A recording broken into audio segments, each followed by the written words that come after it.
step up here on this chair and close your eyes. All right, and then everybody fill in, and we're going to ask you to fall, and then they will catch you. So you have to trust us. So I'm going to count to 3. Just relax and fall. Okay? 1, 2, 3. No, wait, no! Today, I will show you how to use this formula. Welcome to my presentation. Today, I'll show you how to get the side using the law of cosine and getting the angle using the law of cosine.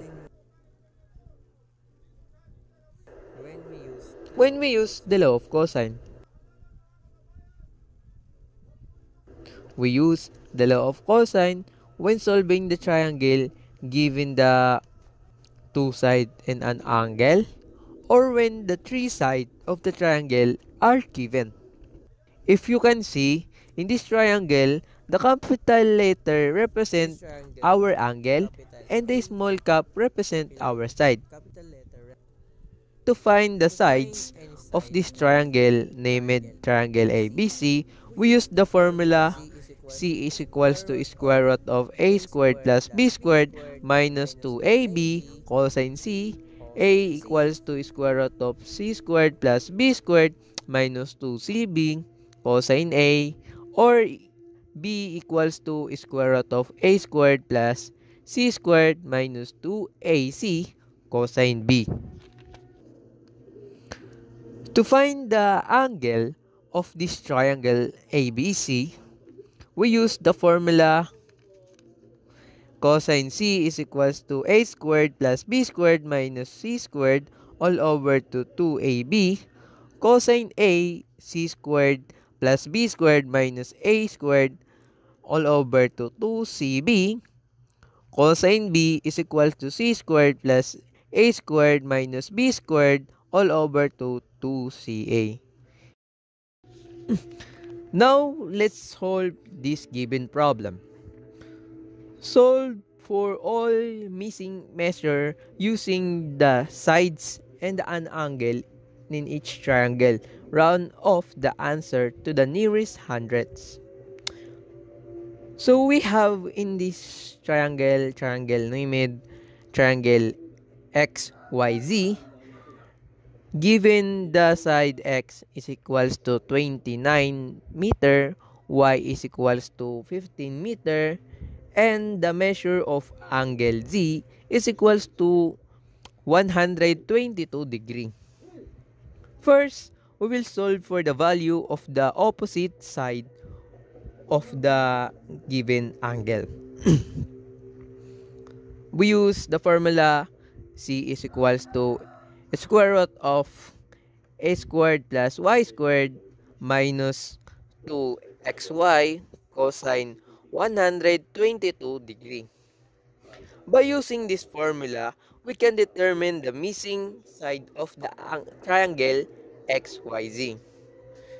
Substituting the value to our formula, that will lead us to z is equals to square root of 29 squared plus 15 squared minus 2 times 29 times 15 cosine 122 degree. Z will now be equal to approximately 39.08 meter. Now we have been solved the value of our side. We will now proceed to find the remaining angle of our triangle by using the cosine x is equals to y squared plus c squared minus x squared all over to 2yz. We can find now the approximate value of the angle x.